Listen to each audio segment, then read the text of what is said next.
Good afternoon. This webinar offers closed captioning. To enable closed captioning, click on the live transcript button on the bottom of your screen and choose your preferred method. Welcome to the Chicago Department of Business Affairs and Consumer Protection webinar. Please note any website or email that I mentioned will be posted in the chat. For those seeking business license assistance, you can visit us here at City Hall or call 312-74-GO-BIZ. Also, business license can be applied for or renewed online at chicagobusinessdirect.org. If you are a part of the BACP Entrepreneur Certificate Program, you get credit for joining this webinar by sending an email to bacpoutreach@cityofchicago.org. To learn more about this program, please visit chicago.gov/business education. This webinar is being recorded and will be available at youtube.com/Chicago BACP. We like to encourage all attendees to ask questions. Please use the chat box to send your questions. There will be a Q&A session at the end of this presentation.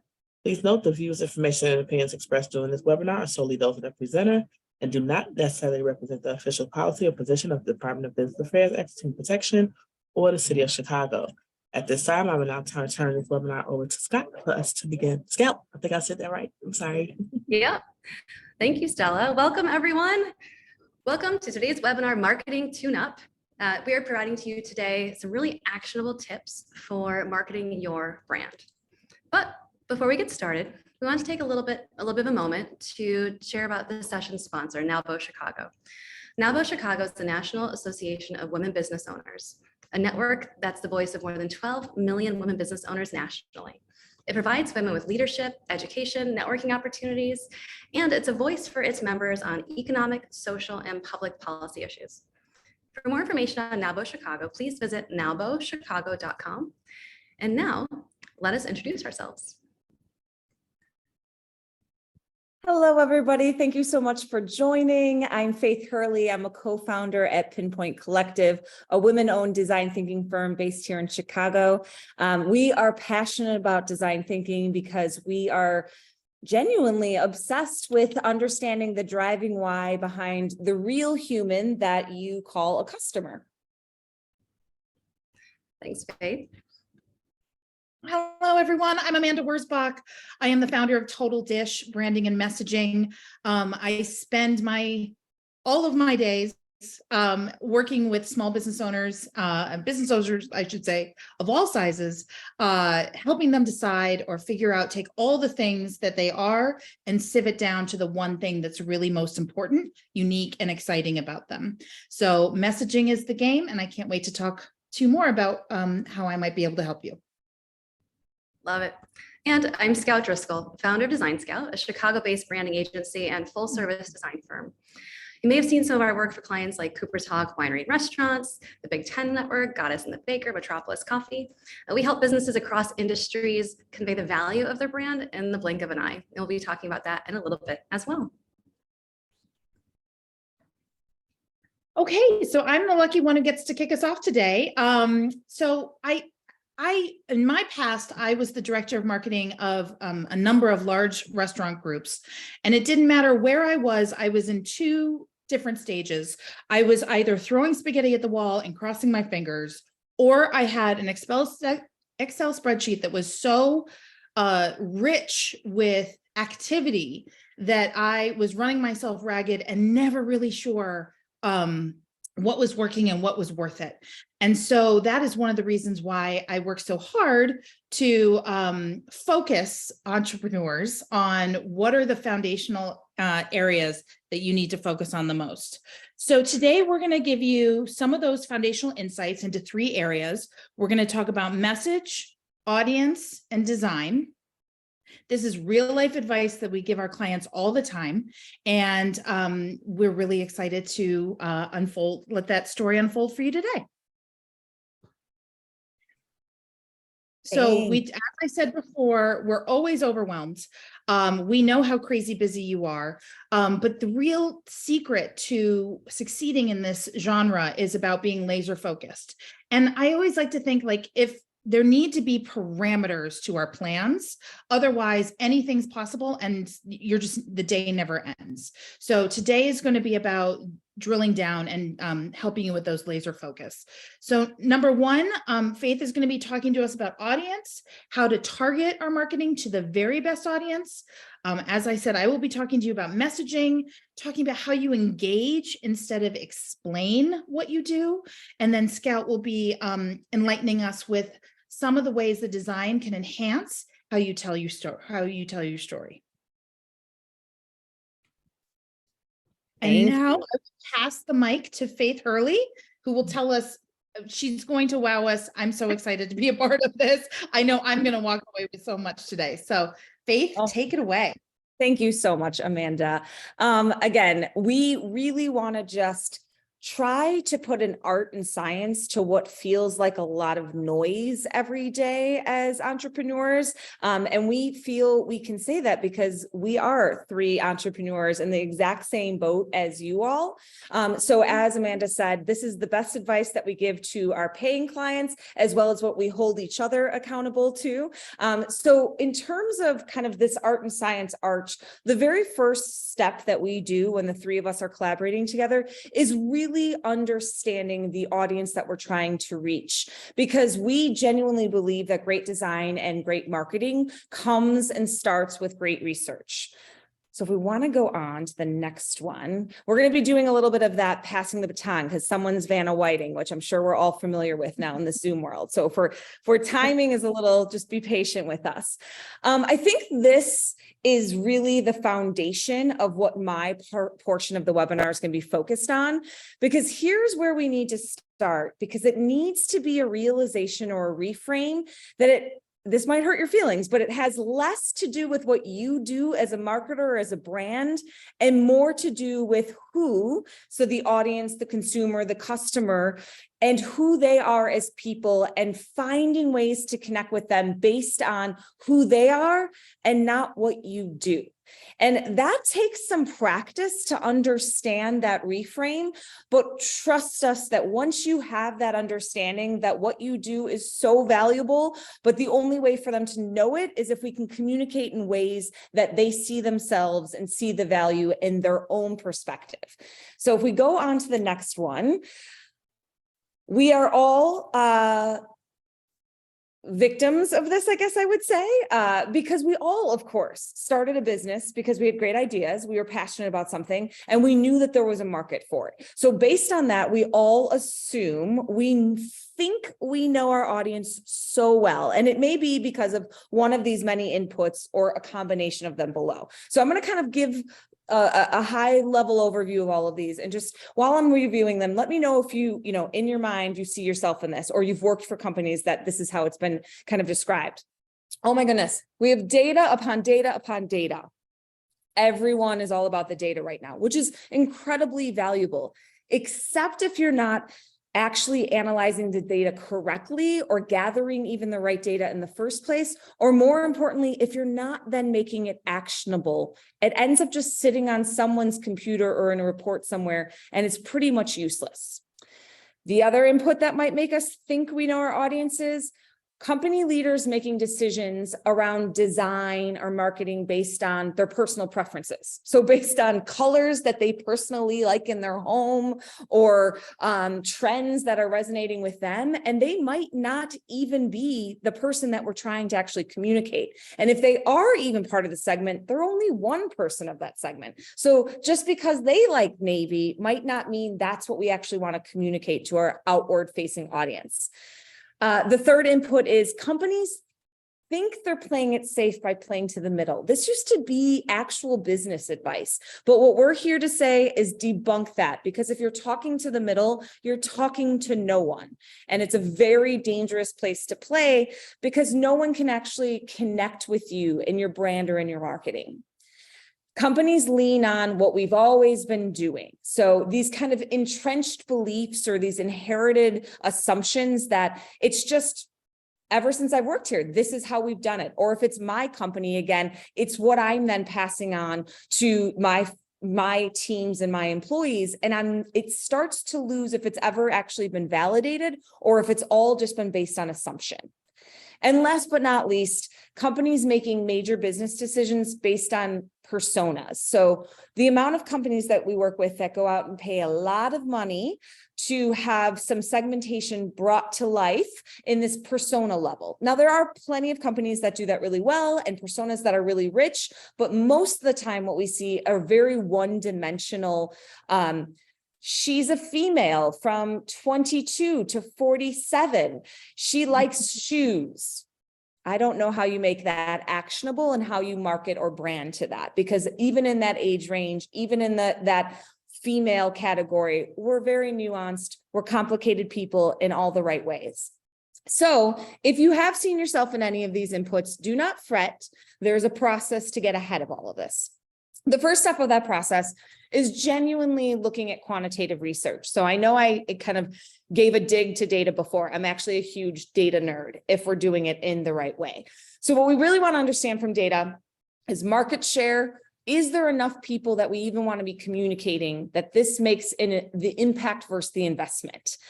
Of course, there's the demographics, but most importantly here is the psychographics. We really want to leverage this quantitative data to identify our haystack, because if we understand the kind of North Star, the opportunity space, if we can kind of double click down a little bit in that quantitative research, we can get to that psychographic level. And that's what's crucial. Because if we go to the next slide, what I want to talk to you about is one example, and we have many, but we were lucky enough to work with the Ramova Theater on the south side in Pilsen, who is kind of reinvigorating that space that has been abandoned for, I think, north of 100 years. Like most clients, and I'm sure many of you on this, Gen Z is all we hear about right now. We want to attract Gen Z. Gen Z has the highest purchasing power. Gen Z is the future audience. Fantastic. We are not disagreeing with any of that. But we can't then design just based on those demographics alone, because just to give you an understanding, when we say Gen Z on paper from a data perspective, that's anyone born from 1997 to 2012. So if you're better at math than me, you recognize that means it's people as old as 26 and as young as 11. And I can trust you that you recognize that an 11-year-old has very different perspectives, opinions, and needs than a 26-year-old. But if we were to only go off the demographics of that data point, we would be trying to design something for Gen Zs and trying to encompass all of that. So for example, in this research, equality came up as a major theme of Gen Z. But again, if you were to talk and sit down with an 11-year-old Gen Z, equality probably would be defined very differently than a 26-year-old. And so it's really wanting to understand the psychographics of that. So the next phase of the process that we would go into then is once we recognize at that psychographic demographic phase of, again, let's just keep Gen Z, we recognize that data isn't a complete sentence. So here we have the psychographics that we're going to focus on Gen Z. We understand that the trend in equality is important to them. What would we do with that? How would we know if an 11-year-old's version of equality was different than the 26-year-old's? That's where we have to recognize it's not a complete sentence, and we need to go to the second side of the coin. We need to go to the qualitative side of the research. This is where we find the needle in that haystack that we identified. So if we now have the haystack of Gen Z, we know there's a theme of psychographics behind equality. Now we need to understand what equality means to them. What's the why behind that? Because the moment we can connect all those dots, guess what? Then we truly deeply understand the audience that we serve, and we can market and brand and develop touch points and offerings and services that align with that.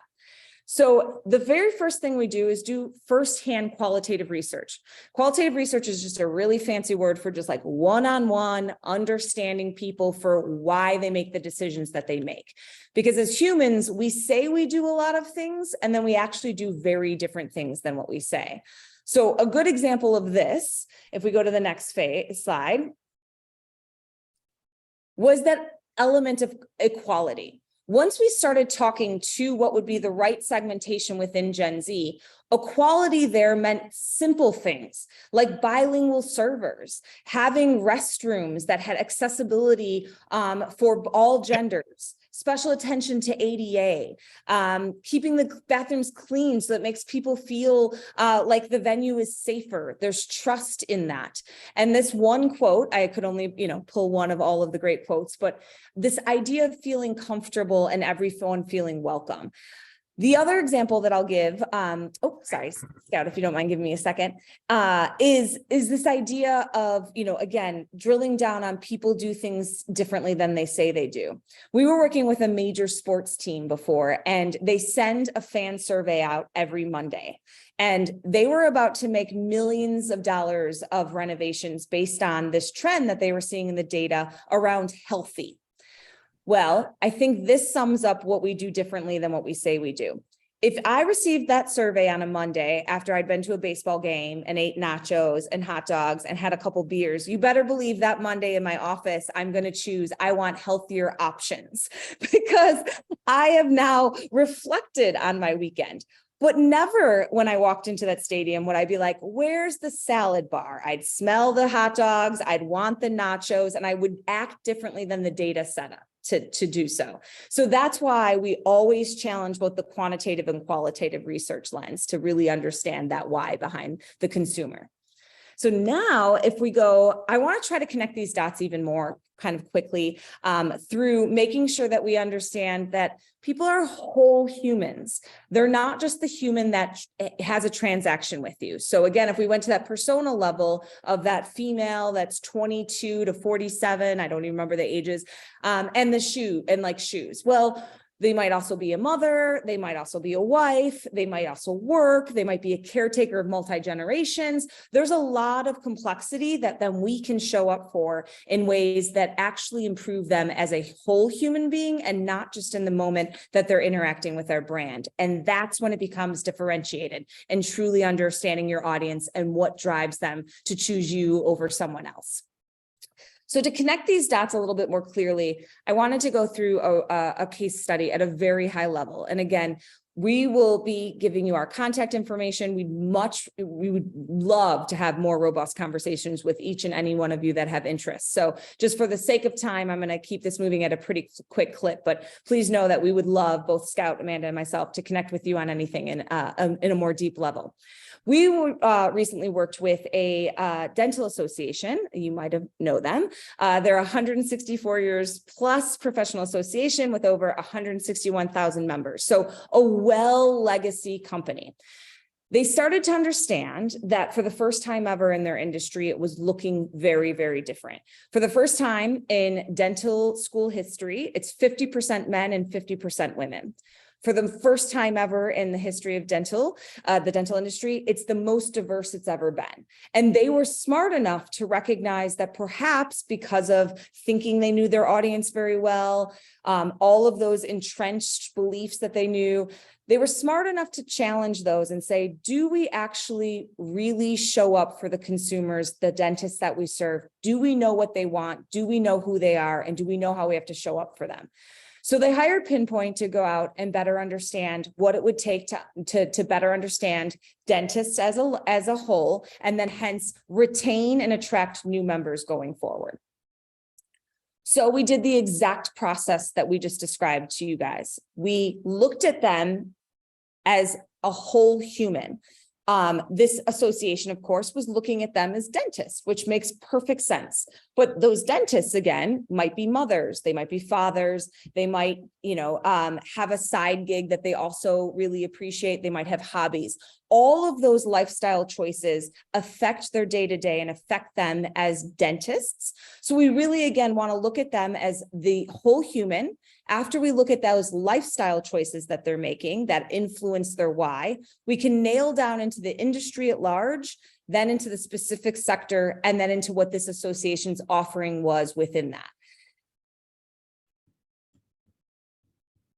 So we did what we just described to you all. We started with quantitative data and research. So we gathered and surveyed based on research that they had done and that we did alongside them to start to help organize dentists. Dentist is far too broad of a term to say we know that audience.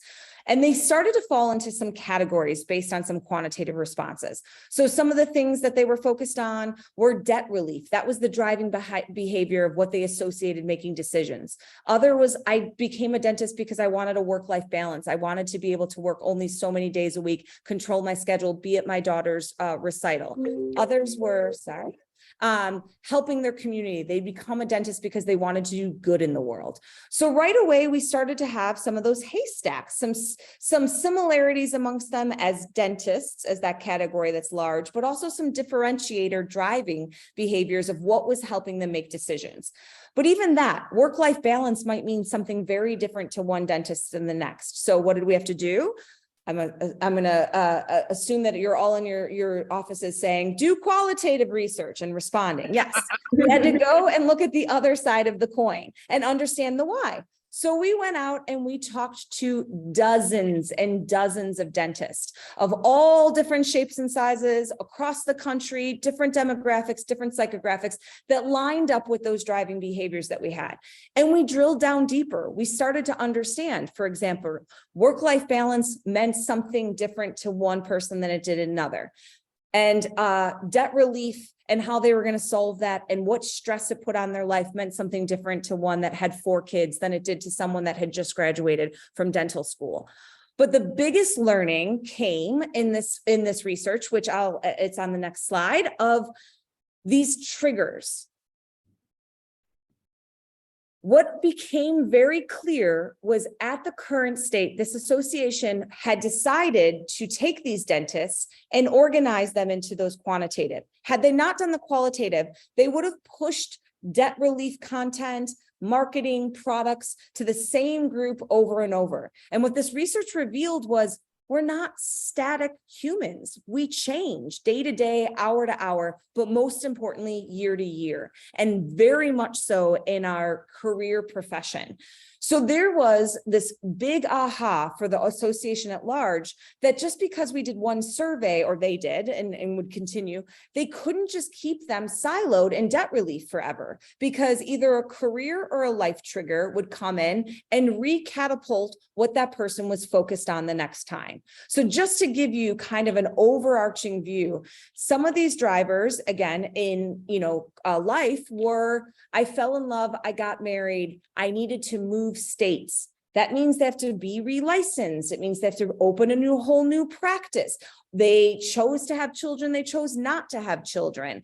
They decided to go into a different type of care altogether, whether, again, because they were starting their family, and that meant less hours. So just from both a personal life and then the next slide being or career triggers would change where and how they fell into those categories. So for example, at one person that comes to mind, her name was Samantha. She was brilliant and so giving of her time and insight.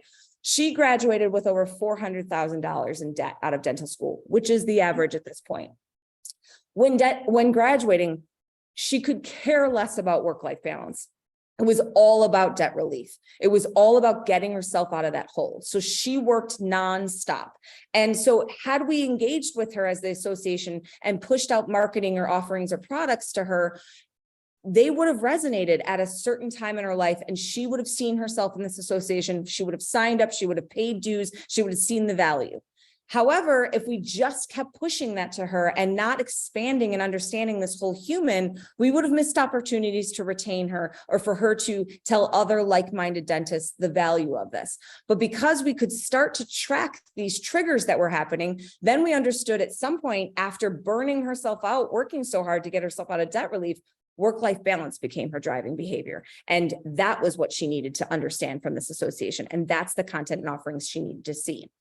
So if we go to the last slide, the beauty of this, of doing all of these together, is it's so fruitful because now we understand the nuance of these people, which allows so much freedom for us to think of new marketing ways to communicate with them, think of new touch points, think of new products. And so what it's about after that is just quantity over quality, just all of the great ideas that we can come up with, because we'll eventually start to map them and prioritize them against the impact it has on the audience that we serve, because now we know that audience really well, and the efforts it's going to take internally to meet that? Is the juice worth the squeeze type mentality of that framework? And really starting to prioritize what concepts we can launch, what marketing campaigns, what brand decisions we can make near term and long term as we work towards meeting this human where they are in their life at that exact moment.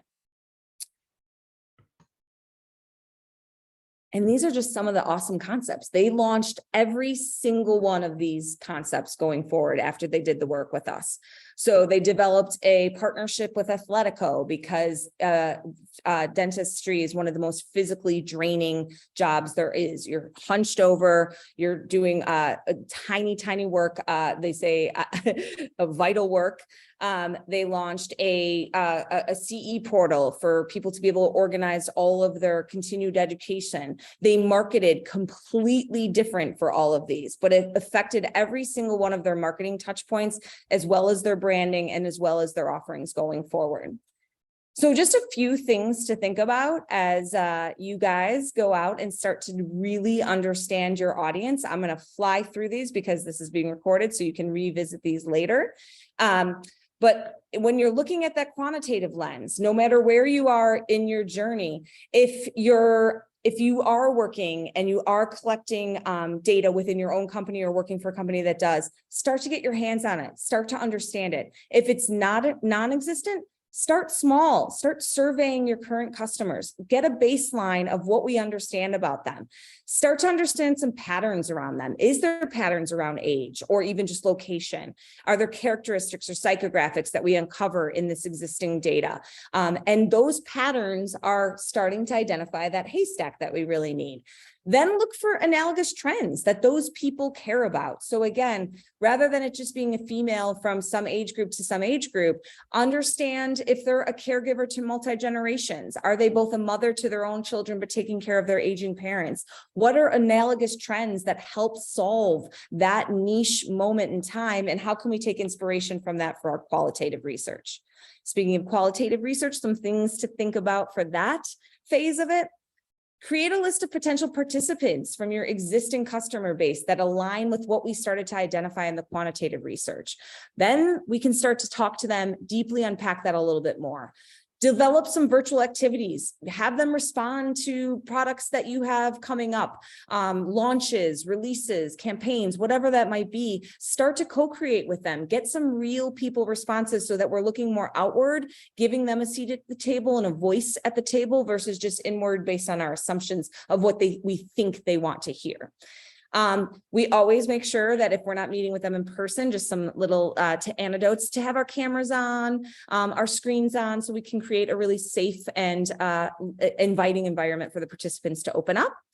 And then last but not least, start to synthesize all of this goodness. So first of all, applaud yourself for deciding to not just assume you know the audience, but you actually go out and do, again, any amount of lift of giving them a perspective and a voice at the table is better than none. I can guarantee that. And start to uncover some of the insights. What are some patterns that you hear that, convenience is the biggest factor to them, or it saved them time is the biggest factor. And then how can we design around marketing that our service, our product does that too. And how does that come to life through brand and offerings and services? So start to map those ideas, but don't feel pressure about it being a quality idea right from the beginning. It's just about understanding your audience and then handing it over to experts like Amanda and Scout to take that and do better things with it. So thank you for my portion of the webinar. I'm going to hand it over to Amanda now, who's going to talk a bit more about the kind of the messaging side of all of this. Absolutely. Thank you so much, Faith. That was fascinating. Dentists, 4 out of 5 would recommend your webinar. Okay, everybody, thank you so much. I'm so excited to talk to you about brand stories. I know storytelling is it's in the air right now. People are talking about it all the time, and it can sound really needless or vapid or sort of ethereal, if you will, but a good story can add value to your company for decades, if not many decades to come, and add value to your business. So I think they're really important, and I can't wait to tell you a little bit more about why. So my number one, spoiler alert, fast fast fact is that your differentiation is not your deliverable. So I used to be a director of marketing, as I mentioned before. We used to tear our hair out. What makes us different? Why would someone choose us over someone else? And the thing is, the problem is, in this day and age, there's no such thing as secret sauce anymore. Anybody can copy a secret sauce, and then your differentiation is over. So, once upon a time, somebody put secret sauce on a burger, and that was their claim to fame, until everyone else figured out that it was ketchup and mayo mixed together. And now everyone has it and everyone enjoys it and it's wonderful, but it's not a differentiator anymore. So if that's not a differentiator, let's talk a little bit about what that issue is. So just let's be honest with ourselves. Every single business does something similar. Okay. Every airline, like, it never fails to blow my mind that every airline flies to and from the same cities, to and from the same airports, in literally the same design plane, and then tries to tell us that there's something different about that plane. It's not, it's the same. Pizza restaurants are all serving bread and cheese and sauce. They might have a special style, but at the end of the day, we all know that pizza is good. We like it. Tax accountants are all about keeping you out of jail and keeping you in good standing with the IRS. Gyms are all selling a healthful lifestyle. Social media platforms are all at the end of the day giving you access to friends and followers and giving you the ability to speak to more people at once. But when we think about social media or a gym or a tax accountant, we have all inside our head, we have all these different ideas of who we work with and who we don't and what works for us. And the reason for that is because some brands have what I like to refer to as a brand idea. And that brand idea is where your differentiation can live. It is not about what you're doing. It's about how it feels to your customer or your client. So think of a brand idea, and another term for it, because marketers always like to come up with their own jargon, but storytelling, narrative, experience, vibe, any of these can stand in for the idea of a brand idea. And that brand idea is your perspective. It's your angle. It's your point of view. It's the connective through line from the beginning to the end of your customer journey. And if we go to the next slide, I can tell you a little bit more. So I want to underscore that you might be thinking in your head, well, my product idea is my brand idea because I sell shoes or I sell pizza, what it might be, but it's not. And if we move forward, I'll tell you about that as well. So here's some examples of clients that I've actually worked with, and they're all, each one is a great story as to what their product idea is and how a brand idea evolved from it. Those of you in Chicago may be familiar with Protein Bar and Kitchen. They, in 2009, when they opened, they were the first ones to say, hey, we could serve a salad and we can serve it really fast. And honestly, being someone who had moved from New York and come to Chicago, it was deeply needed in this landscape. I loved their salads and I still do. The point is that they thought that their product idea was their brand idea. So they thought it was healthy, fast, casual food. And that was what made them different. And at the time, that was what made them different. But over time, Sweet Green opened and Freshie opened and Potbelly started selling salads. And suddenly it felt really murky to them. What makes us different? We're the same. And in fact, that's what they sat down in their meeting and said to us at the time was, we don't see our point of differentiation anymore. But what we did for them is we actually took a step back and said, let's talk about what a brand idea is over a product idea. And that brand idea is not protein, because you're selling protein, but it's the all-day energy you get when you eat a proper amount of protein. It's the fact that I can make it from noon until the carpool line and not eat my child's arm because I had enough protein today and that feels good. So that idea of what the customer got, which was energy, ended up being that brand idea. Similarly, we worked with a company called Bamco. And Scout will be showing you a little bit more in a few minutes about that. Bamco, they sell promotional merch. And they kept saying to us, but we do better quality merch and we have better ideas. And that's what they thought that they were selling. And what we were able to uncover with them is that actually this idea is great and the quality is great. And both of these things, when it comes to a customer, turns into the idea that we help you, your customers, fall in love with you again and again. That is so much more than merch when you think about it. That idea that every few months I get a t-shirt from Dunkin' Donuts or from Peloton, and that makes me fall in love with the experience all over again.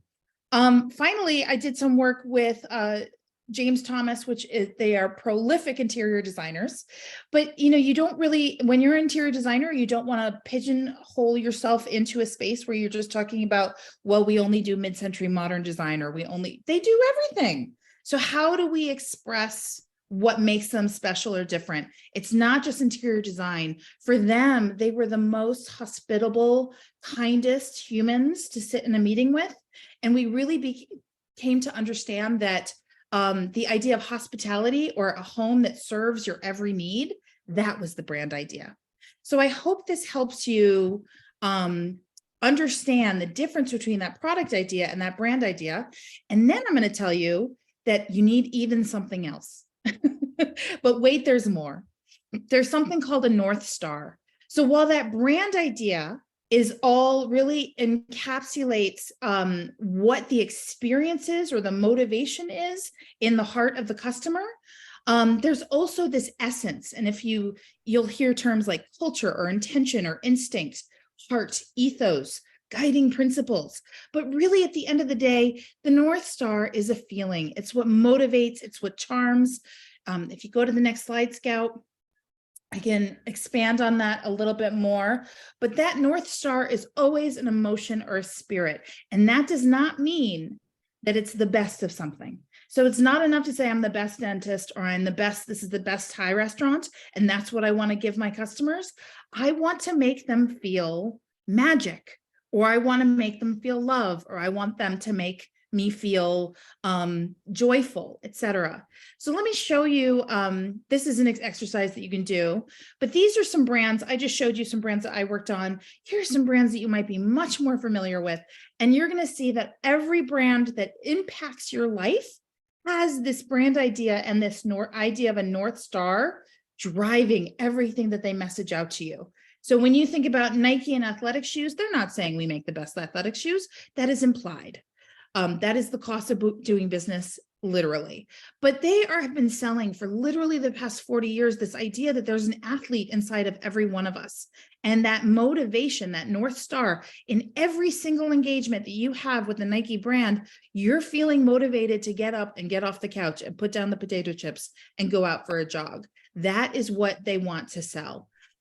We talked about airlines earlier. The one airline that I think really stands out is Southwest, because they do such a good job with their North Star of heart, and they make you feel that heart and that realness no matter what. They are not fighting over how big their seats are and, well, hold on, if you get business economy, it's 1 inch bigger. No, they don't care about that. Their whole premise is this idea that without heart, it's just a machine. Google, we're all super familiar with Google. We use it every single day. All they want to do is to organize the world's information. They have this spirit at the center of it all that's easy. And when you think of every single interface that you come upon with Google, it's just a couple of clicks. There's nothing complicated about the Google experience. IKEA is the one that talks about the wonderful everyday, and everything at IKEA is about, oh my gosh, this good life is within reach. It's easy and bright for me. And finally, I'm going to talk about Harley Davidson. I had the pleasure of developing a restaurant concept for the Harley Davidson Museum about 15 years ago, and had the pleasure to sit in a brand immersion with them. And it really changed the course of my career. So this case study means a lot to me because it taught me so much. But Harley Davidson for 100 years or more has been talking about the spirit of adventure and this idea of freedom. And I'm going to show you how that message has stayed the same for literally 100 years. The language changes, the imagery changes. Here's some images from the 1980s before they knew that women could, or daughters could, also ride motorcycles. In 1990, I love this ad about somewhere in an airplane, a man is trying to rip open a small bag of peanuts. They keep selling this idea of freedom and that adventure every time you engage with this brand. That's what they're saying. They're not saying it in the same way. And that's not what messaging is. It isn't saying the same thing with the same, you're using the same words again and again. And these I love. I mean, look how aggressive and cool this imagery is and how of the moment it is. But it is just as current or meaningful as those ads you saw from 1915 back then, because the message, they're so married to their message. So and there's that freedom that we were just talking about. So let me go into some ways for you to spend some time. And this is the thing. My whole career has been about that moment in the elevator or at the cocktail party where someone says, what do you do? And you think to yourself, I've been talking about this for years and I still don't really know what the one sentence is. So that brand idea, those North Stars, those are your sentences. So as you go on to identify your own brand idea and your own North Star, here's some questions that you can ask yourself. So first, what does it feel like to work with you? And if you don't know, think about what is your favorite customer compliment? What is the most important, interesting thing someone might say about your work if they were introducing you at a cocktail party? So it's not just you're a real estate agent, but you're a real estate agent who has sold every home to a family or only specializes in great views or something like that, something that really sparks that moment of interest. What does it feel like to physically be in a room with you or your product? I want you to stand in your storefront. I want you to stand in your waiting room. I want you to stand in your website, quote unquote, if you will, and look around and think about how does this make me feel? And what should it make me feel? Here's another question you can ask yourself. We go to the next slide. What's obsessively good about your product? And often, I use this term craveable, and my roots are in the food industry. So but there are craveable brand experiences everywhere. You know how UPS tells you exactly where your box is? Is it in transit? Is it out for delivery? Is it coming in 3 minutes? That's a craveable experience. And let me tell you, if my tax accountant did the same thing and told me where my taxes were in the process, I would be obsessed. It would feel so good. What's worth telling a friend about? Think about calling your mom and telling her about what you did last night, or how great your dentist is, or what you like about them. What will your customer be thinking about you when they think about you a month later? And if you don't know that answer, you can ask some of your customers. They can't wait to tell you, I assure you. Think a little bit about the philosophy that you have about why you try harder.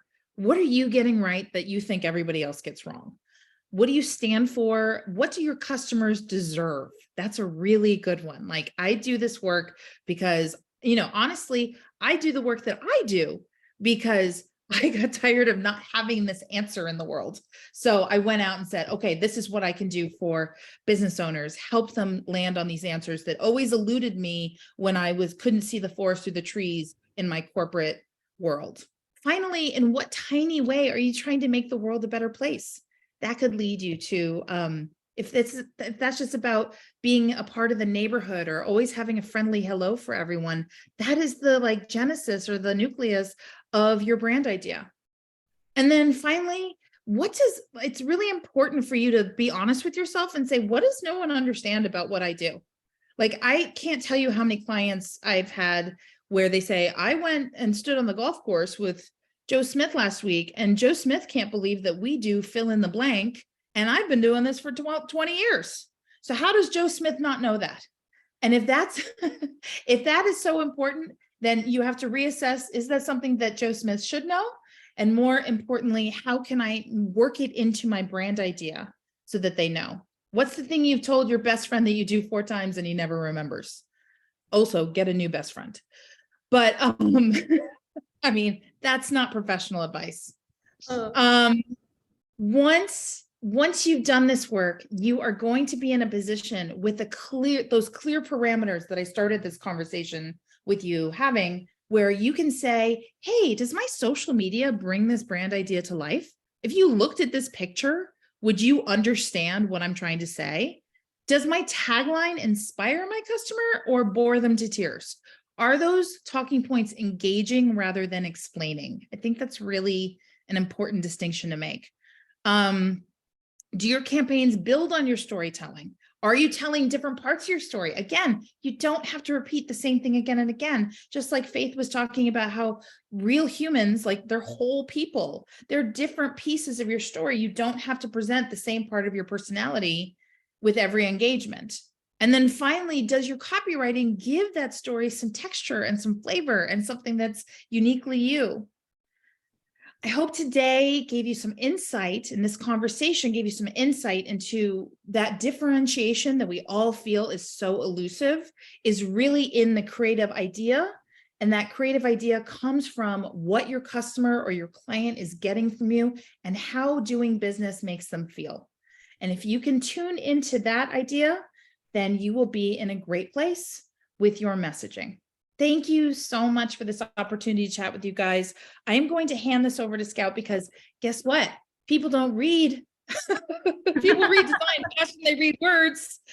So she's Amanda, that's gonna my tell you spoiler alert. all that gorgeous, gorgeous messaging that you've done and turn it into design that communicates even more effectively. Thank you, Amanda. All right, everyone. Okay, I have a lot to follow after these two ladies, so I'm a little nervous now, but really thank you, Amanda and Faith, for everything so far. And now that we've covered the what your brand needs to convey and who we're trying to convey and how we're trying to reach out to them, how exactly do we convey it, right? Great messaging only goes so far. Sorry, Amanda. But let's take a look at how important it is to have your brand strategy inform your brand design. So fast fact, people read design faster than words. We all read design, but how do you speak it? Your design says something about your product or your service. So that's why it's critical that your brand mark and logo type and brand palette and overall design style really evokes your brand strategy. I love how actionable Amanda's last steps were for thinking about how you write about your brand. And you really need to think about, how does your brand strategy evoke, or how do you evoke your brand strategy through all of your design things, whether that is the colors you're using, the typefaces you're using, how you're able to bring that brand to life and meld all these pieces together to build a unique personality for your brand that people see in the blink of an eye. So the first thing you need to do is make sure you all become fluent in design or hire a translator. And it's a language all its own. If you don't speak it, make sure you have someone on your team who does speak design. And spoiler alert, trendy brands aren't cool for your brand. Services like Canva or Fiverr can be real game changers for growing brands, but only use these services after you have a firm visual identity, making sure that you know that you've got all of the hard work you've put into consumer research and your brand strategy in place, and make sure that you don't let the trendy templates tempt you.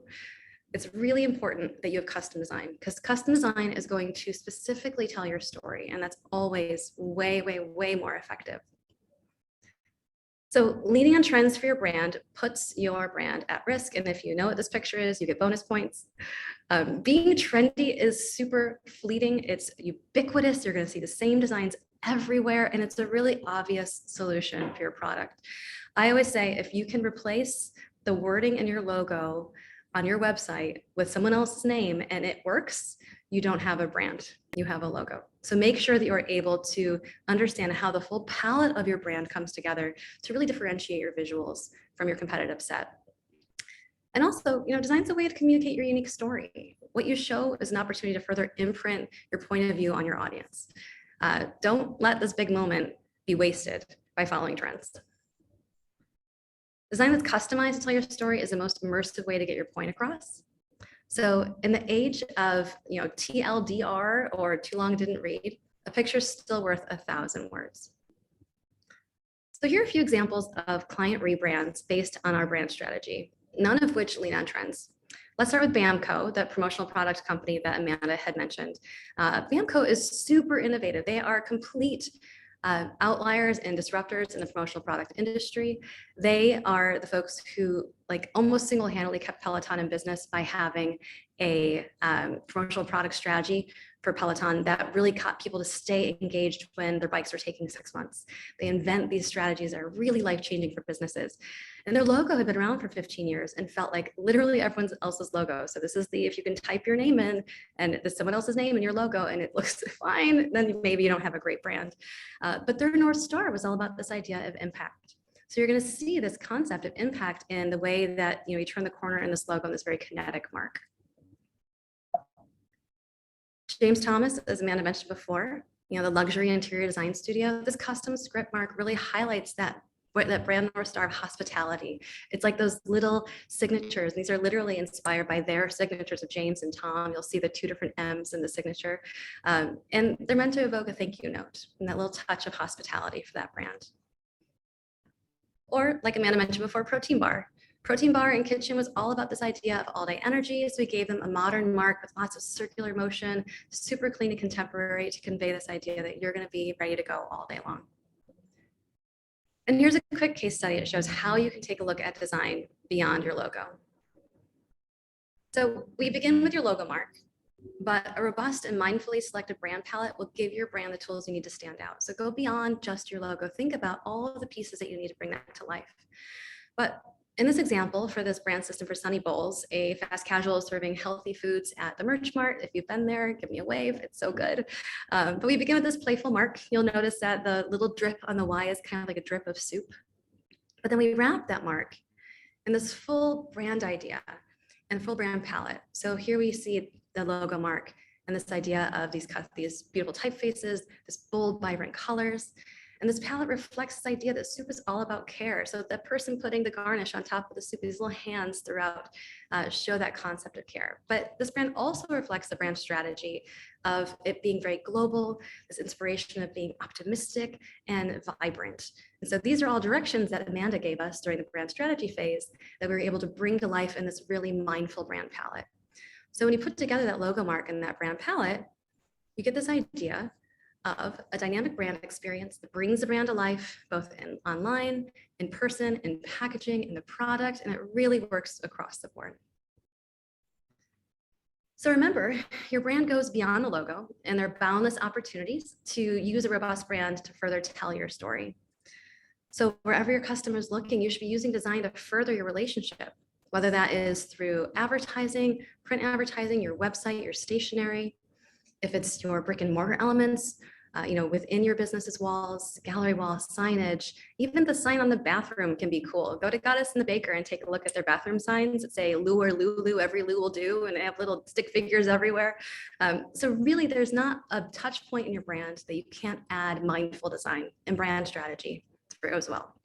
And think about how your digital presence comes to life. This is for a law firm out of New York City, and we really helped her to define this idea of building something better together and being, an outlier in the law industry and really having this very polished kind of fashion-inspired brand for this all-woman law firm. And another tip, and this is where I get kind of negative, so bear with me, but don't undermine your message.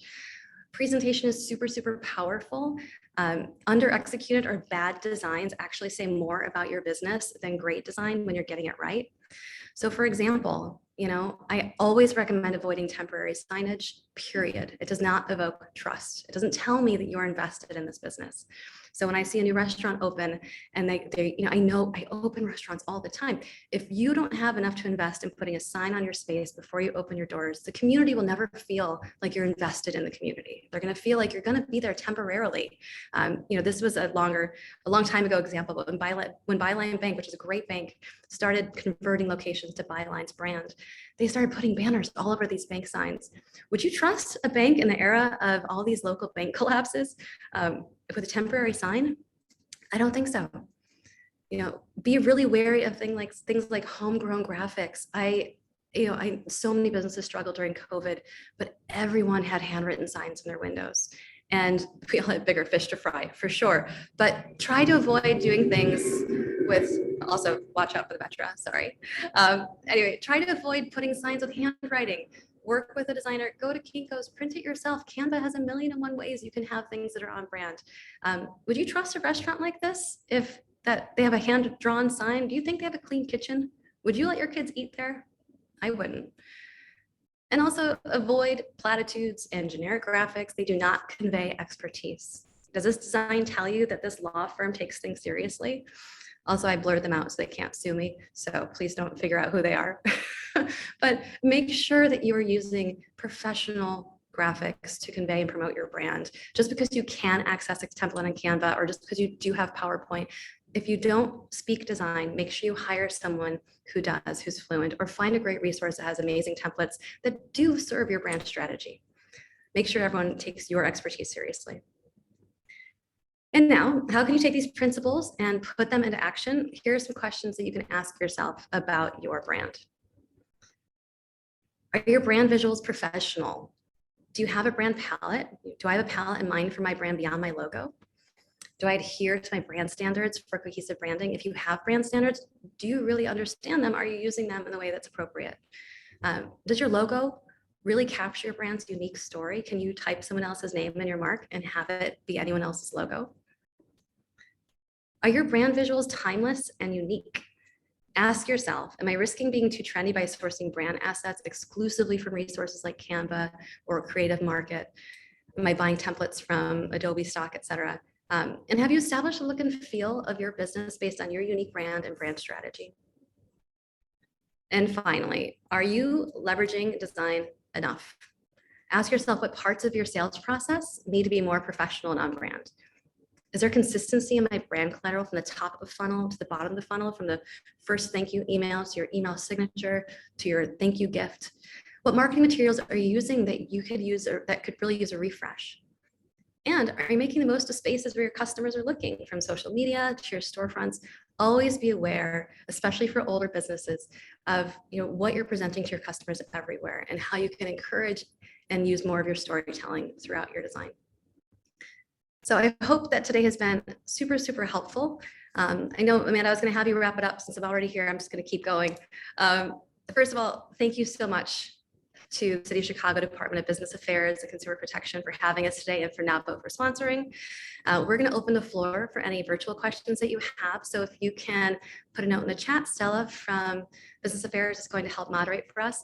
But also, I'm going to leave the screen up while we talk. You have all of our contact info on the right, and please get out your phone, scan this giant QR code on the left, and let us know how we did today. It's like a 5-second survey. Someone tells me that consumer data is important and that we kind of want to know if we did a good job so we can make this better next time.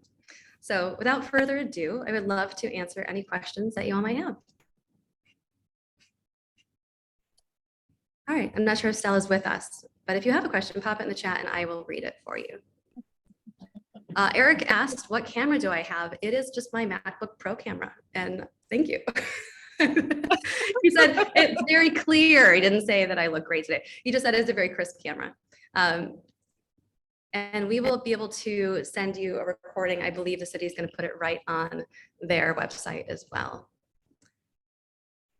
All right. I know Yes, you guys are all earlier there was somebody who asked if we could email the presentation to, if you could email it to anybody else. I don't see why not, unless there's. I'll download this chat and we'll be sure to get a copy of this presentation to anyone who is looking for it. There was a couple other, there was a, how do you trademark your brand? Very good question. Very, very good question. Amanda, you and I can kind of tag team this because I feel like we do this a lot. I'm so grateful you're asking that. All I can tell you is please trademark your brand early and often. We are on the other side of the looking glass, where 10 years later, a business realizes they didn't trademark their brand and they have to go through the painful experience of renaming and rebranding their brand. We just worked with a client where we just finished their rebrand, and then they found out they had to change their name as they were going national. You trademark your brand by working with an attorney. If you're just starting to come up with your name, the first step you want to do is find a trademark attorney, and we'd be happy to recommend a few. Find a trademark attorney to do a pre-screen of hundreds of names of what you're thinking for your brand.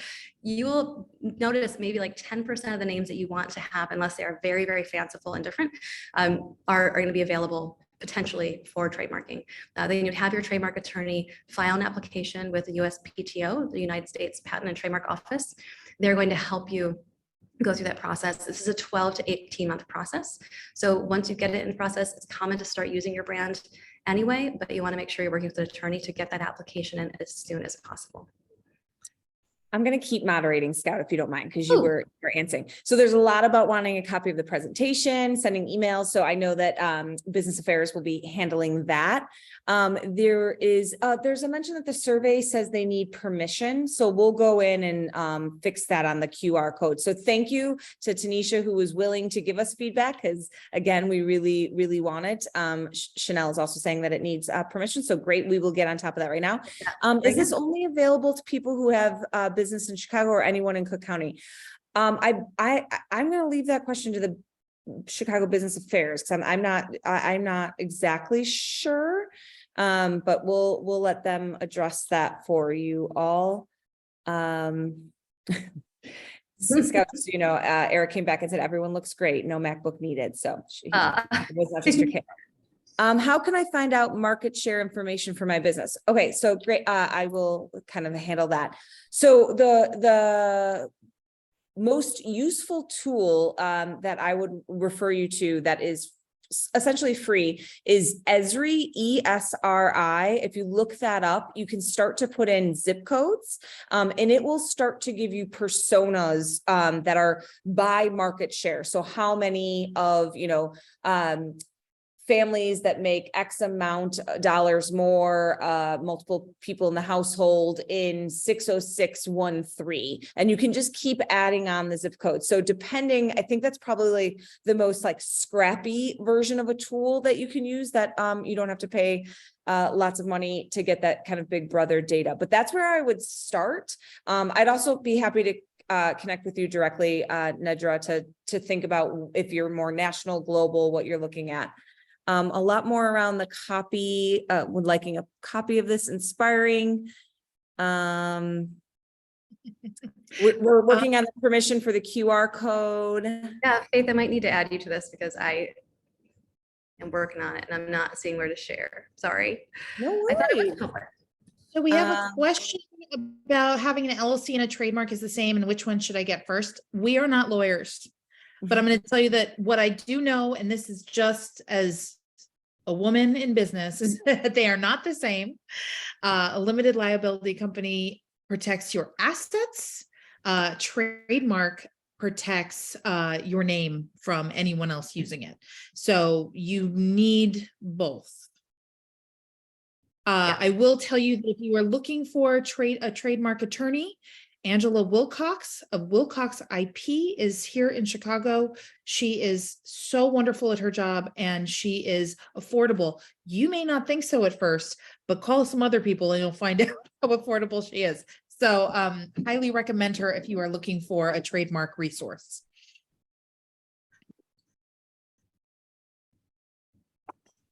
Love it. No problem. I think we went ahead and updated that link. So Thank you all. helping. So you could try to refresh that for us. I'm going to go to my own survey. Ready? I'm logged in as myself, so I won't be able to tell. Sorry for the technical difficulties. Wonderful. Any more Q&As from anyone? I know it's been a long afternoon. I'm sure people are ready to hop off, but. Looks like you have a few questions. Did you answered all of them in the chat and the Q&A box? I believe so. There was one though that you might be able to help us with. Is this recording and content only available to people who have business in Chicago or anyone in Cook County? Can you respond on that behalf?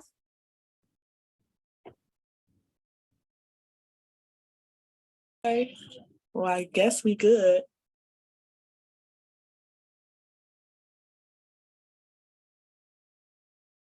The attorney's name is Angela Wilcox of Wilcox IP, based out of Chicago. Thank you, Eric. There you go. Thank you, Eric. Eric, you've been wildly helpful today. Oh. Eric's on the next seminar, guys. He's going to be helping out. Oh, I love it. Well, thank you to our panelists for today. I hope that everyone got the information that they needed. To receive credit for today's webinar, send an email to bacpoutreach@cityofchicago.org. And to learn about our upcoming webinars, please visit chicago.gov/business education. Thank you and go out and enjoy the rest of this good weather. Awesome. Thank you everyone for joining us today. And we'll get that survey fixed up. So please refresh it in a little bit. Thank Appreciate you, it. everyone. Thank Bye. you.